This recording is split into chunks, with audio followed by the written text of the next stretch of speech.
What does it truly mean to be a man or to man up in today's world? Today, I sit down with Joel Sinclair, a podcaster and advocate, in helping men find their inner purpose in a society that often blurs men's roles. Here we go.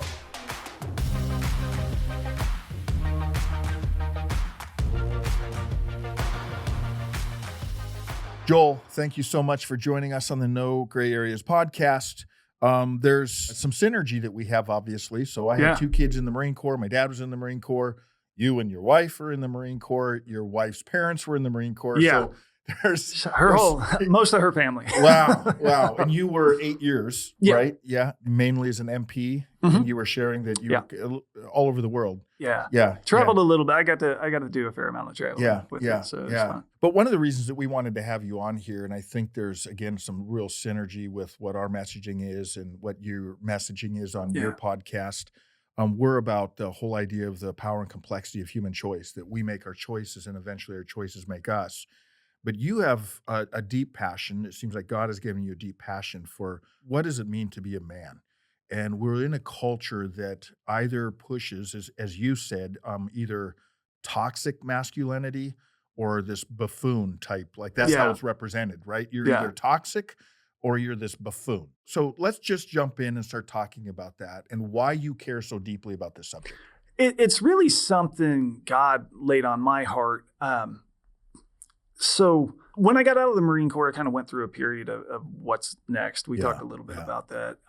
And eventually God opened doors and led me to go into a Christian apologetics program that I completed.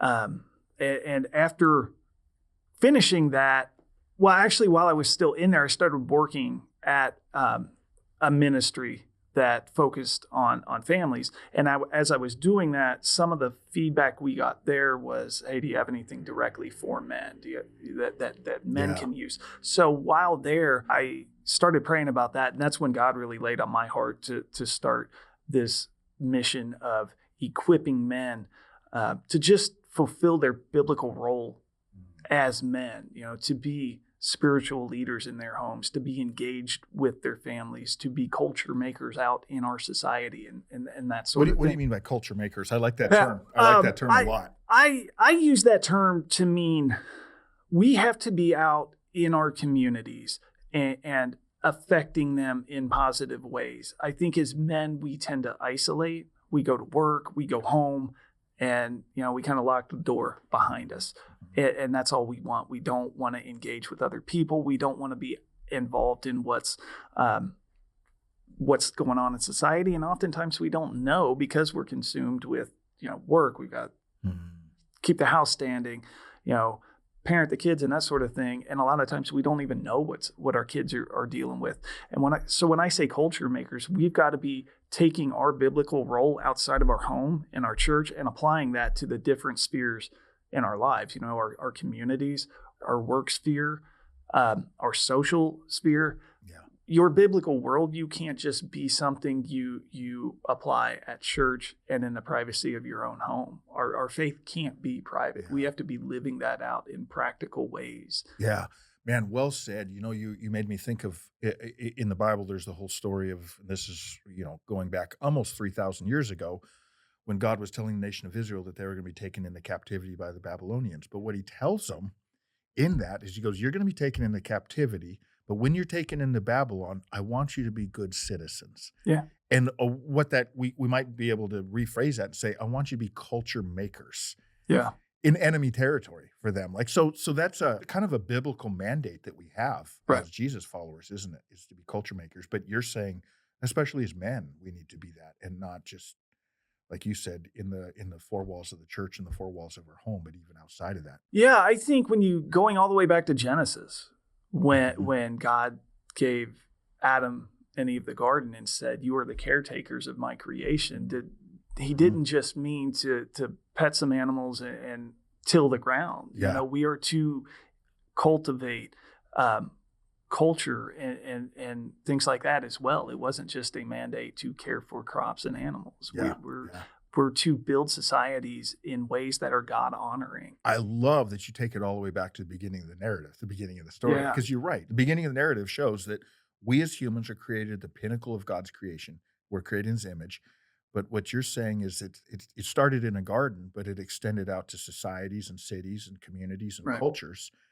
And we were put in control or given the mandate of defining culture or helping Yeah. define culture, right? In a healthy way. Absolutely. In a healthy way. Yeah. And I think that starts in our homes. I'm not saying neglect our children and our families at all. It starts there, but it can't stop there. We have to take that out into especially our local community. Yeah. What are some things when you talk about that in our culture, it's either manhood is seen as toxic, like that's a term we hear often, toxic masculinity, or as buffoons. And if you don't believe that, just turn on the TV and watch a TV show for the last 20 years. Absolutely. And that's kind of the two ways that a dad or a leader of the home is kind of portrayed often, is either toxic or as a buffoon. Where do you think that came from? Or where does that come from? And how should we deal with it? I think at the heart of it is a desire to undo the nuclear family, because the nuclear family really is the bedrock of civilization when you think about it. And I think that always has been. Yeah, that goes back to the very beginning as well. So what's at the root of that? What is the devil's purpose? His goal is to undo everything Steal, God kill, and gave. destroy. Yep. So, and the best way to do that is to undo the nuclear family. And I think that's the heart of it. And like you said, we see things. I remember being a kid. I grew up in the 90s, really my coming of age kind of time. And you're right. Every sitcom, I commonly cite that example too. Every sitcom was a buffoonish dad that had to have his hand held by, the kids rescue the family, right? And now we're seeing the last few years, we've really seen an attack on masculinity. Now I agree that there is a type of toxic masculinity. Sure. But the notion that any masculinity is toxic is a lie. Yeah. Our families need masculinity. Our societies need masculinity. Our churches need masculinity. How do we know that? Because God made it so that we need a man and a woman to form a family. You need both. It's not that men are more important than women, but you need both of those. Yeah. Men can't be, moms can't be dads and dads can't be moms. Yeah. Yeah. So yeah. I think that's what the heart of it is. And, when we just see the war on masculinity in our society is just to undo that. What do you think some of those challenges are that we face as men? Like you talk about the war on masculinity. Yeah. I don't think you're overstating that. I think there definitely is a war against masculinity. What are some of the challenges that men face today? This kind of goes back to the sexual revolution and decades ago in the 60s and things when things really started. But just being a masculine person, a man, is going to be attacked anymore. Like the idea that men are the spiritual leaders of their home is unpopular in secular society a lot of times. And the idea that men are kind of unnecessary, just provide a paycheck or provide, the seed to have a child is unnecessary. I think that's a lot of issues that people are currently facing. And again, I don't want it to come across as weepy for us men. It just, there seems to be a pretty clear objective to marginalize the importance of men, and the data is just not bearing that out. We also see it particularly in young people. Young men are being told that manhood is more feminine. You see what I'm saying? You see with we can go to the transgender rabbit hole, that sort of thing. But you also see women being encouraged to be more like men. Yeah. So you see like a switching of the roles. And the impact that is having on young people is just devastating. They're confused. You're seeing a crisis of identity and meaning and purpose and that sort of thing. And that's the natural consequence of not understanding men and women as created in the image of God and the different roles he had us for. We can't confuse equality with sameness. Men and women are equal. That's We're not well the said. same. I like that. Don't confuse equality with sameness. Yes. We're equal in the eyes of God. We're Yes. not the same. Yeah. And that's by design. Yeah. Well said. You have such an important message, because I think it's always confusing. It's always been confusing somewhat, every culture throughout human history, to grow up as a girl and understand what does it mean to be a woman, to grow up as a boy and understand what it means to be a man. It's always been somewhat confusing, but I think culturally, and that's what you're bringing up, today it's really difficult, and this is why your message is so important. It's so difficult, and I'm going to talk specifically again about the area that you're focused on. For a young boy today, by the time they become 12 or 13 or 14 or 15 or 16, if you were to ask them, what does it mean to be a man? I think that a lot of them would really struggle with the answer to that, wouldn't they? I think so. And I think we're hitting a point where men of middle age are probably unsure of what it actually means, because when you think about a problem, if it just continues to grow, if you don't deal with it, you're going to eventually end up with men who don't know how to be men. And you can't teach what you don't have. You know what I mean? Yeah. Oh, yeah. So you just extended. I said 12, 13, 14, 15, 16-year-old has a hard time explaining what a man is. You're saying, I think a lot of 40 or 50-year-olds would have a hard time explaining what does it mean to be a man. Yeah. That's what you're saying. Yeah.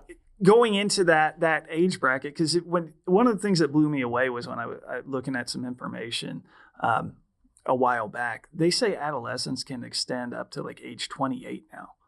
Like, you're almost 30 years old, and we're supposed to consider that adolescence. We forget that there was a time that adolescence wasn't even a category. It's a new idea in human. It really is. There was history. There was a time where you were a boy, and then you had your rite of passage, whatever that was, a ritual or whatever, and then you were a man. Adolescence, I don't think most people understand that adolescence is a relatively new phenomenon. Yes. Oh, my And now goodness. the fact that you're almost 30 years old and can be considered an adolescent, that's frightening. It's so crazy. I mean, you can tell. You hit a nerve with me on this one. It drives me crazy. All the different ages we even have now. Like at 18, you can smoke now, but you can't drink. You can get a driver's license at such an age, but you can't rent a car until such.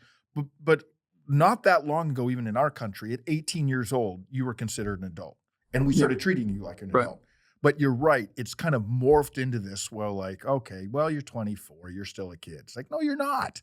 And most cultures throughout history had that, like you're saying, a celebration at some point, whether it be 13 or 16, where they would tell a little girl, you were a girl yesterday, and because we're doing the ceremony, we are now considering you a woman. And the same thing would happen with boys.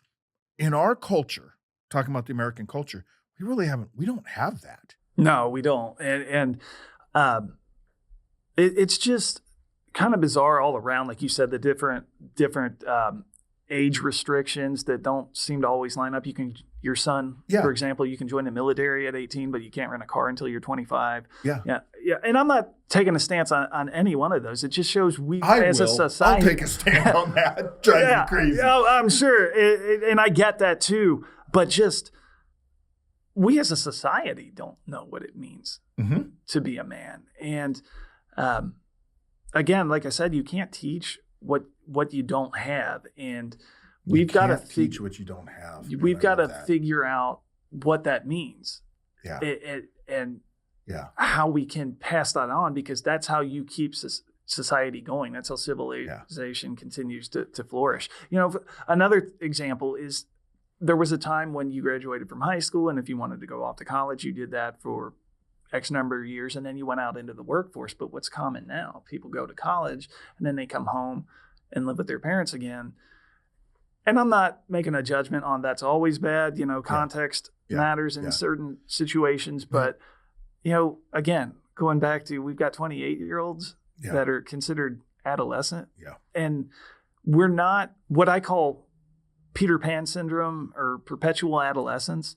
We've got generations now of young men who never grow into men. And now I think we are running into an issue where we're hitting a point where there are middle-aged men who don't know what that looks like. Yeah.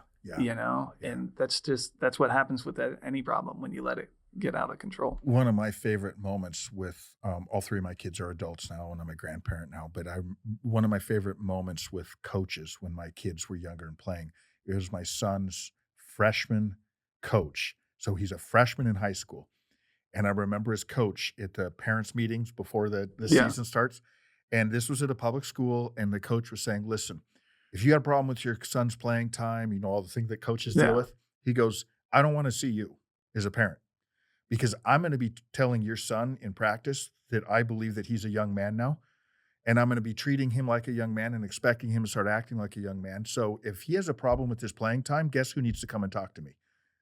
Your son, not you. And I was like, I wanted to stand up and just go hug that guy, because I'm like, there's a guy that's understanding that part of his role as a coach to freshmen in high school was to start teaching them what it means to be an adult or a man in this case. I think that's a great example because we tend to want to, and I get the instinct as a parent to want to protect our kids from everything. But the reality is we're not helping them when we do that. Yeah. We have to let them experience discomfort and failure, because they're going to have that in life. I don't know about you, but I've experienced failure in my life, and it can be a great motivator. Same here. And it can be a great motivator to do better. Yeah. It can be a great teacher. Failure can. I would rather my kids fail while they're still living with me, and I can control that a little bit, than when they're out on their own and never experience failure, and so that, along the lines of what we're talking about, and there's studies showing that young people have no resilience. They don't know how to, in the Marine Corps, adapt and overcome. You probably heard that from your son. Yes. We don't know how to deal with any obstacles, any struggles, because we've never had to. We don't have any resilience. The mind is just like a muscle. It has to be trained.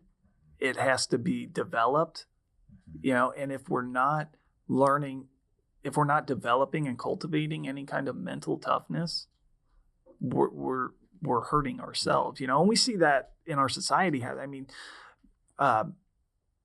Just meltdowns anytime you don't get what you want.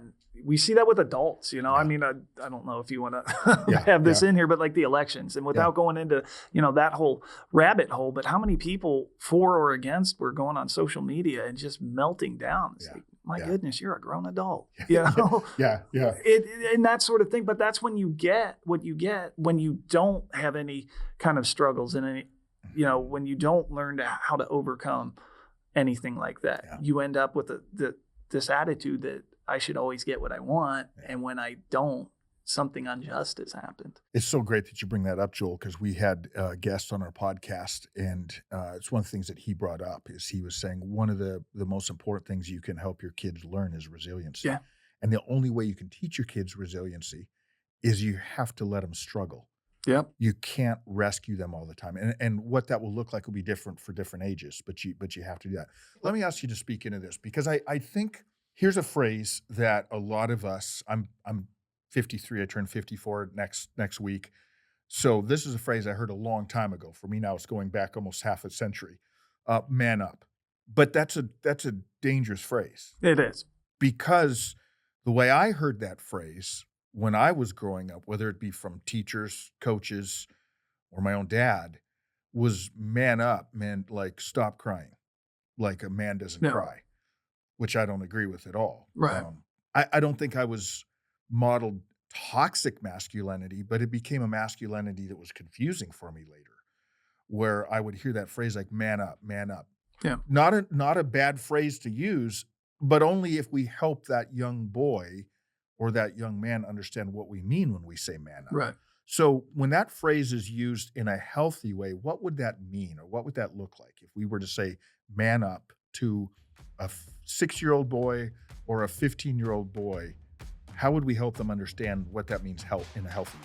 Hey, we hope you've enjoyed this episode so far. Be sure to like and subscribe to not miss a future podcast. Okay, let's get back to the episode. There's a lot there. Yes, there is. And that goes back to what I said at the beginning. There is such thing as toxic masculinity. Yeah. If man up is drinking excessively or jumping from bed to bed with whoever you want. Which is what that's often taught. Yeah. Right. That is a toxic masculinity because that's not what being a man is. Manhood, like any truth, is grounded in the Bible. Truth comes from God. Biblical masculinity is true. So man up to me. There is a time where, as men, we have to kind of man up. We have to show some resiliency. We have to be a voice of calm and reason, particularly if our family's going through a struggle. Maybe there's a financial hardship, for example, going on. I do believe that part of being the leaders of our home is putting on that brave face and saying, hey, we're going to get through this. We're going to continue to pray and seek the Lord through this.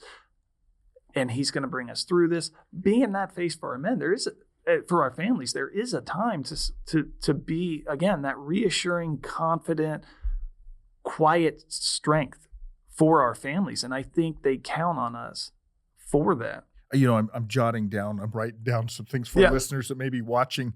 If we just started making a list of what it means, my question to you was like, what does it mean if we said to man up to a young boy, but it was not in a toxic way? It was for them to actually help. And you started list. Let me read some of the lists that you just gave, which were, I think, really good.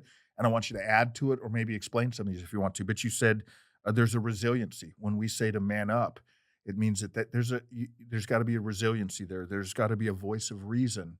There's got to be a reassuring. Yeah. There's got to be a quiet strength. I love that phrase. Those are some things that would be included in what it means to, in a healthy way, man up, right? Right. Well, it's kind of like, again, I think in Marine Corps terms a lot. If you're in some kind of conflict, an armed conflict, and your leader's throwing his hands up or laying down on the ground crying and say, I don't know, melting down, I don't know what we're going to do here. Is that going to instill confidence in you? Are you going to want to follow that person? Is that going to be any kind of reassurance? So I liken it to that. Obviously, we're usually not dealing with something like that as the husband and fathers in our homes. But that's what I say when we've got to be that confidence. We've got to, because as our mentality and attitude and behavior goes, so goes the rest of our families. Yeah. Are you going to have a negative influence on them or a positive influence? Or are you going to help the situation, or are you going to make it worse? Yeah. Those that's the kind of thing I mean when if I hear man up, then hey, let's calm down, take a step back, let's evaluate what's going on here, and let's decide how to be most effective in our response to that. I love what you just said there. So there's a million different specific situations you could apply that to. For sure. But you've got some little boy. Your kids are like 9 down. Yep. 9 down, and you have 5 kids, right? Yeah. So you're busy. But when you're starting to teach your boys what that would mean, man up, you're not saying to them, man up, like stop crying, you little baby. No, not at all. You're saying, man up, let's take a step back, let's take a breath, let's figure it out. Like, you just failed at this, or this didn't work, or you tried this and didn't work. So what man up means is we're going to find a way. Yeah. But that's kind of what you would be helping them learn that means, right? Right. That's manhood and humanity in general, but that's part of it, right? Absolutely. That's what you're describing. I don't know how your boys were when they were younger. Again, my boys are pretty young, but they can get angry and they want to resort to screaming. I knew you were going to bring up anger in that one. Scream. Because, men aren't emotional. Yes, we are. We just get angry. That's an emotion too. Wait until they're, by the way, wait until they're teenagers. I can only. And they do that whole thing where, because I think all boys do it. I remember doing it with my dad. And I can look back on the day and go like, oh man, if I would have followed through with that, I would have died. And I can remember when my teenage, because anger is, I think all of us as humans have it, but boys carry it a little bit more. Maybe it's the testosterone. But they get to the teenage years. And I can remember one time where my son he came up on me like and I'm like, oh son. Don't do it. Now we would win. But yeah. So just walking through him like that, how do you handle your anger and rather than letting your anger control you? Because the Bible, the Proverbs is full of them. A fool acts in his anger. This is the Joel Sinclair translation. Yeah. Anyway, but a foolish man acts out in anger. The tongue has power of life and death. How do we control ourselves, keep control of ourselves rather than letting our anger and emotions control us. That sort of thing. How I would walk through them is what should you do instead of hitting your brother because you got angry? How do we respond to that in a better way? What's a better option? See, what you just did there is masterful because, again, I think that's where humans in general, but especially boys, were confused on how to deal with emotions. Because a lot of times, in fact, the way I had a strict disciplinarian father, and I was a pretty strict disciplinarian dad. And I've told my boys this, if I could go back, because especially my middle son, talking to you, Josiah, he's so much like me, but man, he really struggled with anger and I did. I mean, I scared myself sometimes how bad my temper was. And I remember thinking to myself, like, if I don't get a hold of my anger, I'm gonna end up in prison someday. But the way it was dealt with me is like, you don't talk to your mom like that. And this is the way I dealt with it with my son sometimes. And if I could go back, I'd be like, I'm not gonna let you talk to your mom like that, but let's go for a walk, son. And then when we go for a walk, I'm like, what's going on? Why are you so angry? Bringing up some of those things. Like, the Bible talks about a man who can't control his temper is like a city without walls. Right. Like, you're going to go through life and do a lot of stupid stuff if you don't figure out how to get a hold of it. Yeah. So that's what you're talking about. That you will help your boys learn what manhood is. Is to start teaching them how to deal with emotions. And again, my boys are pretty young, but as they get older, like helping them learn how to pick a battle. What is really worth putting your foot down and saying no more? There's a lot of issues in our culture that I feel like men need to stand up and say, this no more. Look, this is harmful to our kids. This is destroying our family. This is destroying society, that sort of thing. But, learn that comes with maturity, and that comes with, wisdom and discernment from the Lord. What is worth as a man fighting for versus what is not worth. What sometimes you have to walk away from the fool or become the fool, by staying there, those kind of things. What I would also say in the opposite is that manhood is not never, hiding all your emotions and just tucking that all inside. We need to be able to be open and honest about, our struggles and our fears, with our wife, with our close-knit friends that we can, iron sharpens iron kind of thing. We need to be open and honest about that, because pretending like we don't have those fears and struggles, they're going to consume you. I wanted to go there, and I'm so glad you did, because I look back on my own life and many men that I've talked to that are in their 40s and 50s now. And it's one of the things that they struggle with the most is they go, yeah, I think looking back, what I learned that manhood was when someone said man up, that it meant put those emotions away. And the thing is the emotions are real. Like, you can't always trust them, but they're real. And so what would have been better is for me and these other guys that I work with or talk to now to learn how to deal with those emotions rather than just pretend they're not there. Like, put that anxiety down. Like, so courage and fear, they go together. Right. You can't. In fact, there's no need for courage if there's not fear. There's no such thing as courage without fear. But what I think a lot of times young people, and I say this people in general, but boys we're talking about specifically here, are taught that man up means you shouldn't be afraid. Well, that's dumb. You are afraid. But courage is facing whatever this is in the face of fear. And courage is a virtue. Yeah. And then anxiety, like, you shouldn't be anxious. Why would you be afraid? Or why would you be anxious about this? Well, you can have peace and anxiety at the same time. In fact, peace without anxiety, what is that really? Right. Like, so, well, to go through life with no anxiety is not realistic. It's not letting the anxiety consume us. Yes. Yes. And so teaching young boys how to do that, right? Right. And again, looking at the military, for example, there was a long period of time where they had that masculinity where you show no weakness. You're not allowed to have any emotions that would be considered feminine, anything like that. And what's happened in the last 20 years, we're seeing that that's not healthy, because now you have all these military men and women coming home with all of these mental scars as well. We saw it with a lot of Vietnam veterans, unfortunately, really a lot of baggage, for lack of a better term. that they didn't know how to deal with because they weren't supposed to. You keep that to yourself. And now we've seen, PTSD and, how prevalent that really is, and the benefit of helping people work through those things and the positive impact that has on their mental health. Same kind of thing with men. We've got to be able to have those outlets. God didn't make us to be our own individual islands. We need those people, again, our wives and our close friends, that we can really be open with about the struggles we have, because we all have them. I mean, I don't know about you, but I still struggle with different sin in my life. What are the things that tend to bring us down? Long enough for me to share mine. So. Yeah, I get you. And that also opens up the avenue for accountability, which is something men really need. Yeah. We can't go it alone as much as we like to think so. But that's a thing that we subtly picked up, that man up means. Yep. Is you go this alone. You're the Lone Ranger. You're the and what you're saying is, man, that's a dangerous place to go, and it won't work. Can't. Yeah, it's not gonna go anywhere well. But think about the sin in our lives right? Bring that out into the open is really the first step to overcoming that.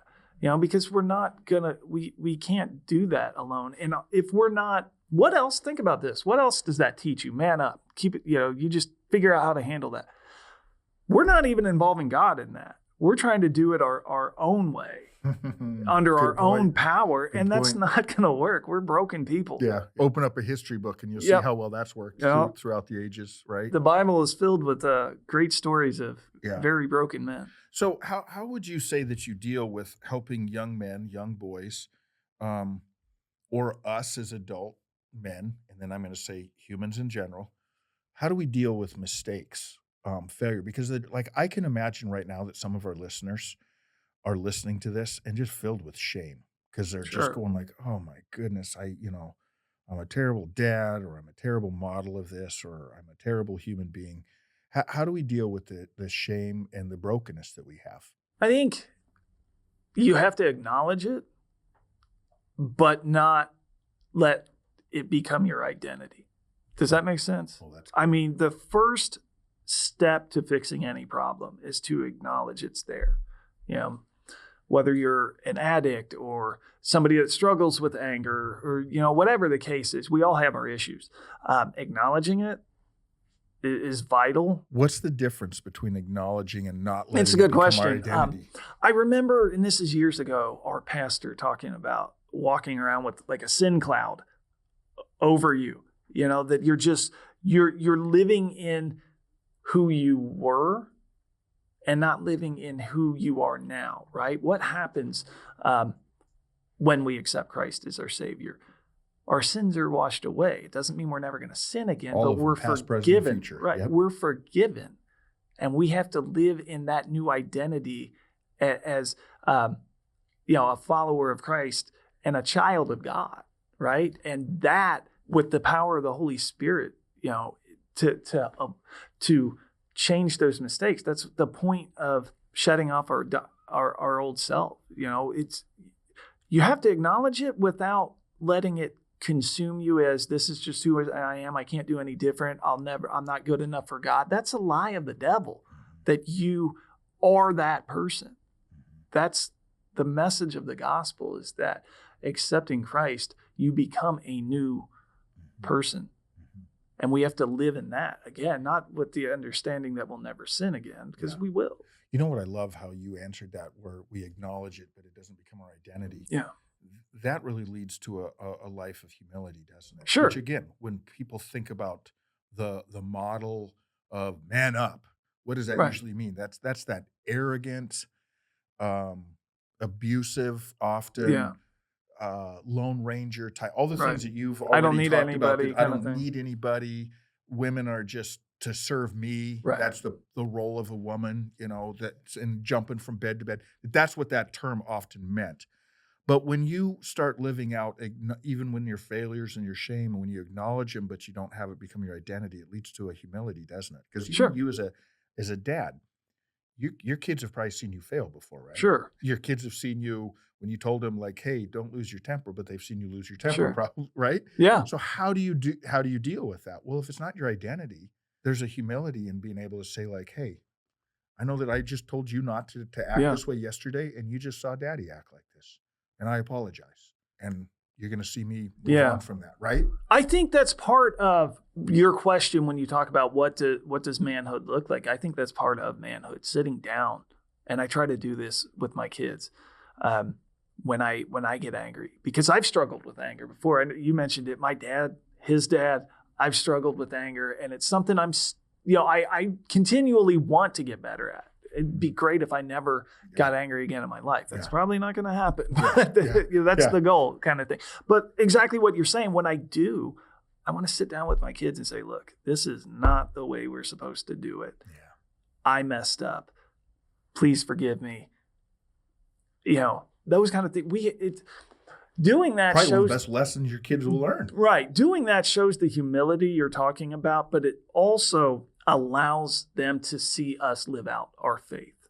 Yeah. And that's one of the biggest keys to getting our kids to develop their own relationship with Christ, to accept him and really grow into that, is seeing us model that.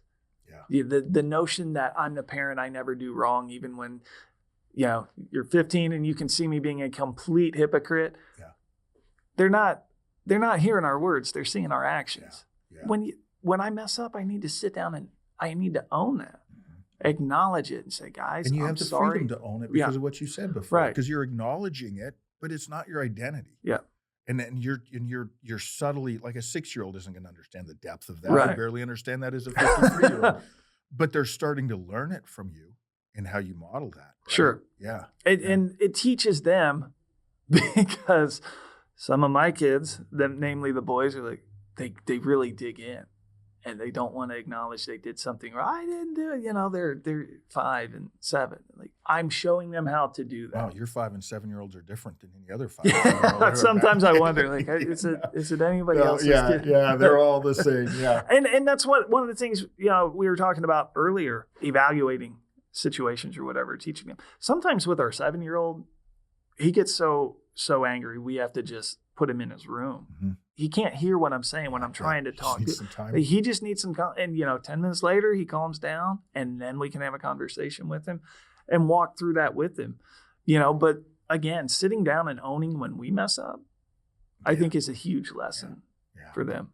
I know this isn't a parenting podcast, but it's kind of turned into it in some ways. But I think it's interesting how sometimes we expect kids to act more like adults, and we even have expectations on ourselves. Because it was really wise what you're saying that you do with yourself. I need that sometimes. It was just in the last couple of weeks where I was upset and angry, and my wife came and said something, and I just said, I just need a little bit of time before I can talk about it.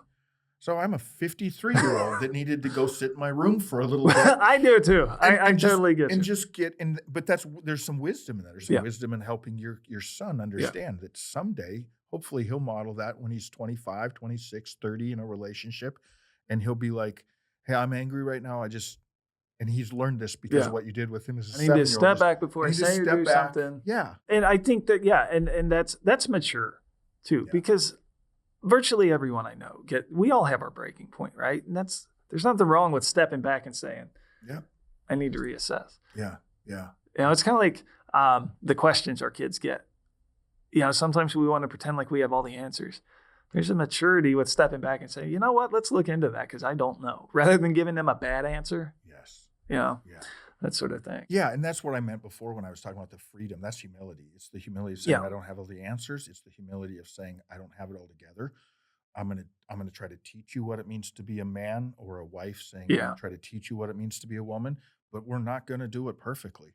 And when we don't do it perfectly, we have the freedom, because it's not our identity, that brokenness. We have the freedom then to say, like, hey, I didn't respond in the way I should have. I'm sorry. Sure. And they will learn probably more from those situations than they will when we actually do it really well. Yeah. Probably. It's just, I think those are going to be, to your point, the ones that probably really stick with them. Well, so what are some cultural lies that you hear about manhood today? Now, we touched on a lot of them, but as we're starting to wrap things up, did we miss anything? I think one of the biggest lies out there that men can buy into is that you don't matter.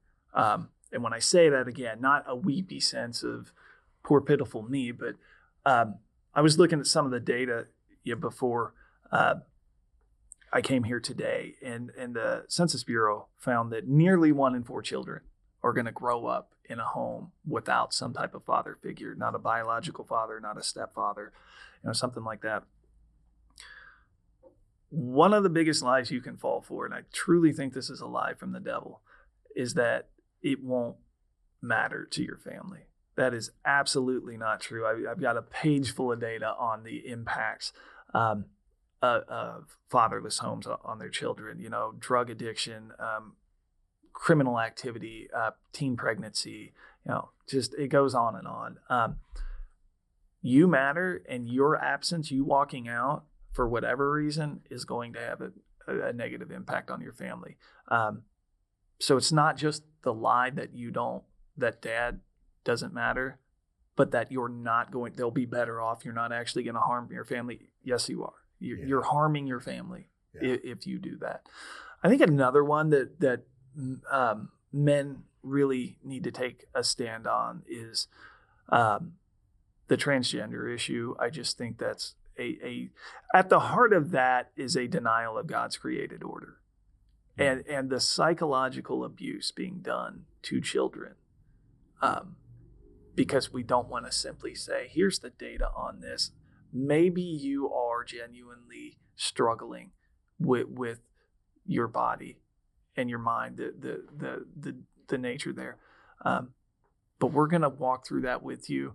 And the overwhelming majority of the time, you're going to come out of that after adolescence in harmony with your mind and your body, kind of thing. Just this idea that we're going to let children make life-altering choices. That's what I was talking about earlier. This is a great example. There comes a point when we've got to put our foot down and say, as men, we are not going to tolerate this. You see a lot of moms going to war over that, and I applaud them, but they should not be doing that by themselves. We are the spiritual leaders of our home, and to me, that's one of the examples of our biblical role to safeguard and protect our families and our communities. And it does look like, we're starting to gain ground on that as far as, rejecting that. But that's another prime example of what's going on. I actually appreciate how you defined how to deal with that, though, because I do think that you give it enough time. I mean, it maybe we'll be dead by then, but eventually, if Jesus doesn't come back first, history is going to look back on this time period and say, this was child abuse. Right, absolutely. I mean, you won't let them decide what they're going to eat for dinner, and you'll let them decide their sexual identity. Yeah, and that's it's going to crazy. But the way you just described modeling how to walk with it, because it's not to say that kids aren't going to struggle with that, and more so now than maybe ever because of the society we have. But you had, again, such a humility in saying, like, okay, I understand that you're struggling with this. Let me walk you through this. Let's talk through this. Let's go. And you said when they come out of adolescence, like it may be years for them to figure out how to walk through that, but to walk with them in that and not just go, okay, go ahead and go get the surgery. Right. And that's not the only example. The issue with phones and social media and stuff like that. I mean, being man enough to take the darts and the nasty words that our kids are going to hurl at us when we tell them no on certain things like that. That's part of being a man. You're the worst parent ever. I hate you. Yada yada. No one wants to hear that as a parent. I get that.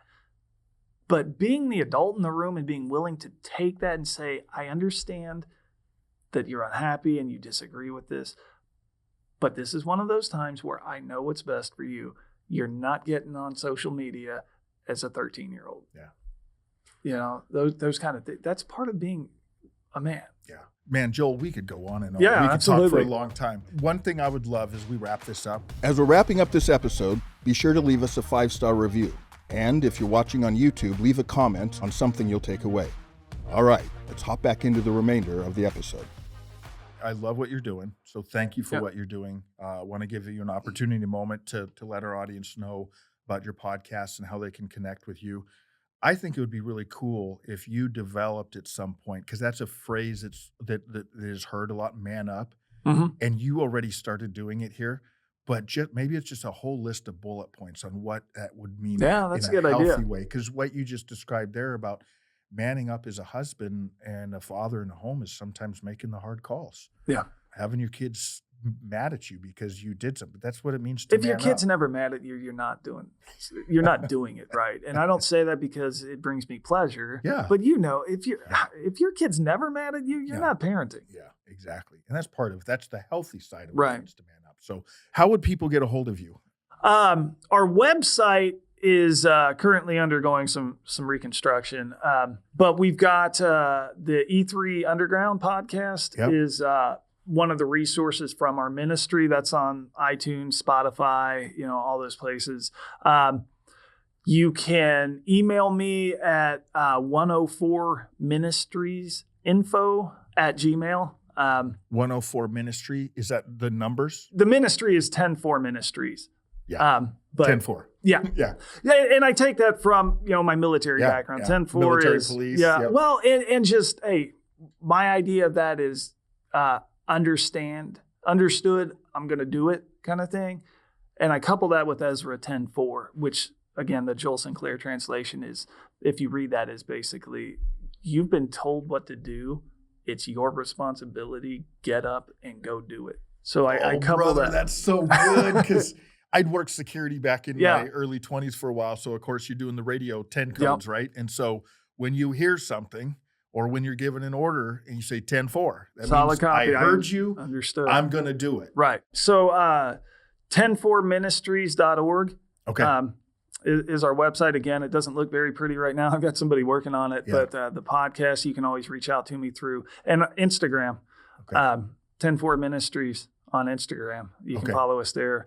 I do want to throw something out real quick, because we've had some good conversations. I am by no means a parenting expert. I'm not a counselor or anything like that. I'm just, my goal is to equip men, both husband, whether you're a husband, a father, a young man. My goal is to use biblical principle to equip men to be, to live out our biblical role. And I do that a lot through engaging cultural issues and how those actually point us back to we see the truth in the world through the cultural issues we're going into. How can we respond to cultural lies? How can we be the leaders in our homes we're supposed to be?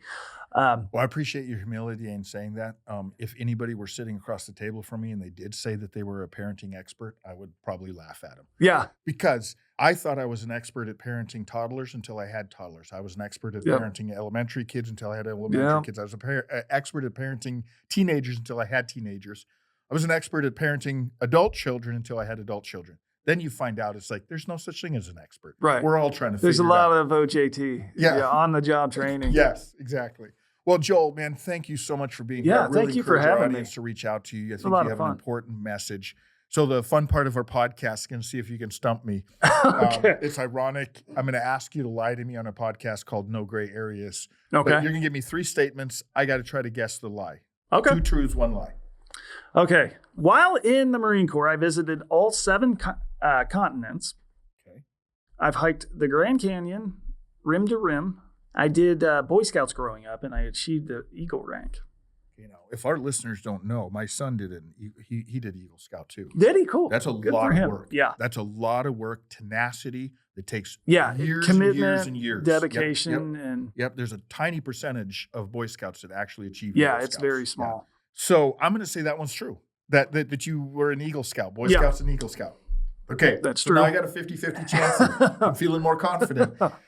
I'm going to say you hiked the Grand Canyon from rim to rim, that's true as well. I did do that with a group. Yeah. I've actually been to 6 continents. Antarctica's the only one you haven't been to. Not on my list either. Yeah, don't want to go there. I moved, probably not. I moved to Phoenix for a reason. Yeah. Where'd you move from? I grew up in the Midwest. Okay. In Indiana. And I remember we moved out here in 2010. Yeah. And I was. You like our winters better down here in Phoenix? Yeah, I do. Yeah. I wish they were like that all year round, honestly. Yeah. I could do without. The summers here. Yeah, too, they're rough. But so you don't have. So you've been to. Were you at 6 continents? And in the Marine Corps, you visited 6 continents. Yes. But Antarctica, there's not a huge Marine Corps base. Yeah, there's not, which is surprising because they like to send us to some really crappy places. It's true. You could, of all the armed forces, you can see the Marine Corps putting one in Antarctica just to make life miserable for you, right? Yeah. Well, hey, Joel, thank you so much. Yeah. Really appreciate you, my friend. Yeah, thank you. I enjoyed it. Thanks for the invite, man. Thanks for tuning in with Joel Sinclair. Remember, as men, we're called to lead with resilience, honesty, and a purpose. Don't forget to like, share, and subscribe for more empowering conversations every other Wednesday. See you next time.